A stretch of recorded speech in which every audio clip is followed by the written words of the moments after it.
They've got superpowers, fame, and possibly the worst health insurance situation imaginable.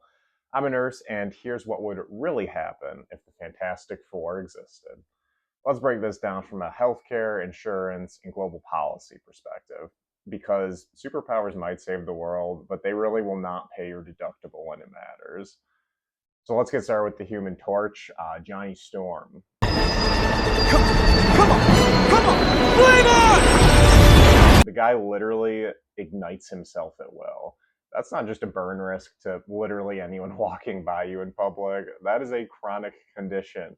Imagine trying to explain that to your insurance provider, that your flare-ups are actually literal flare-ups. Pre-existing condition, yes. Covered, absolutely not.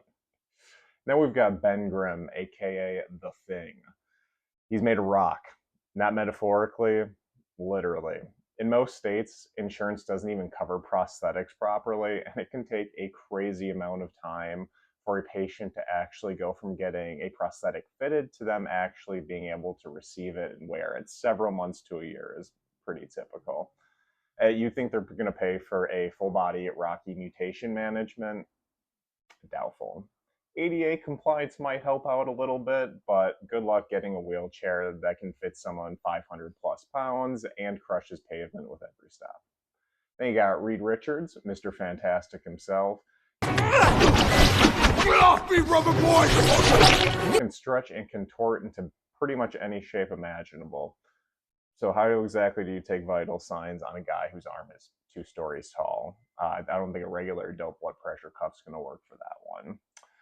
And can you imagine the malpractice risk if you accidentally slingshot someone into a CT scanner or something like that?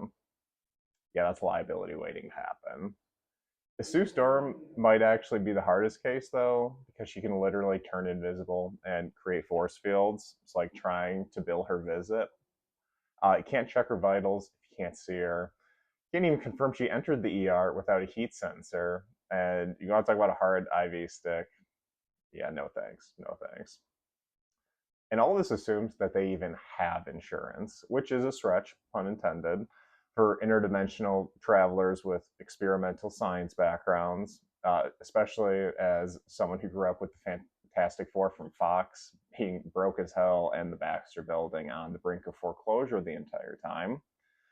We can just say that their premiums would be astronomical and they would be fighting insurance denials even more than supervillains. But it gets even messier. Let's talk about the bioethics and public health crisis that the Fantastic Four would unleash.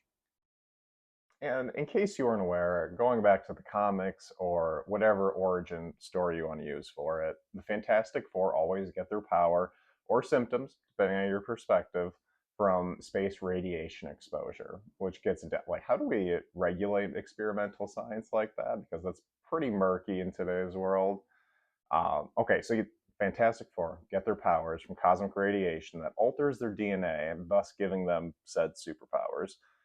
In real life, however, things would not be as pretty, unfortunately, for them. Instead of superpowers, they would probably be looking at many, many different kinds of cancer, radiation sickness, and potentially affected reproductive cells means that they pass it on to their offspring, which I guess does become a plot point. Cough, cough, Franklin Richards, if you've seen the new movie. Now, would, say, the CDC or the World Health Organization intervene? Because, for one thing, we would have literally no idea if they had some contagious alien bacteria or a secret parasite just waiting to slaughter humanity. So you can probably bet that they would be getting some knocks on the door from questionable people in suits. And would Reed's lab be considered a biosafety threat or more of like a private R&D haven? Like, can you imagine if Elon Musk had a personal space station where he could just do whatever wacky experiments he wanted? Actually, don't do that. Does NASA have any sort of say in this, or is it quite literally some super rich people doing crazy, potentially illegal science experiments in space? I mean, I'm sure a lot of people still remember the Titan sub that imploded on its way to the Titanic a couple years back. People are still talking about that and making documentaries. So a private space station that gave people superpowers will definitely raise some eyebrows in many different ways. And then you start looking at some of the broader implications here on Earth. The United States had the Fantastic Four as they seem to be working under some sort of US authorization, or at the very least, the US government does not interfere with their activities. What would other nations do? This particular point is really sticking out to me because in the beginning of First Steps, the new movie that came out this weekend, it sounds like all of the world governments just kind of gave up their sovereignty to this team of four Americans. I don't know if that would actually happen.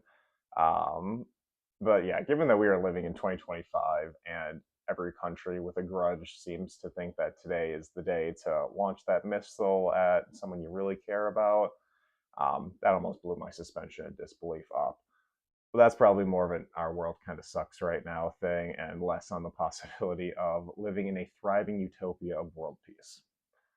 Putting aside our world's own very many current conflicts, it really looks like the entire planet put their whole faith in the Fantastic Four. At the very least, they didn't show any kind of government contingency or backup planning, which you would think that they would be working on. Obviously, in our own world, other nations like Russia or China would feel compelled to respond if all of a sudden it looks like the United States has their own personal super soldier team running around gambling with the fate of the entire planet. I, for one, would very much not like to be attacked by an 8-foot Russian bear-man hybrid, but that could just be me. Seriously, just imagine what hundreds of billions of dollars of R&D money could do, along with some questionable ethics along the way. In today's world, we already see things like the AI race heating up, and that will continue for very many years until Skynet comes online, and then we're all screwed anyways.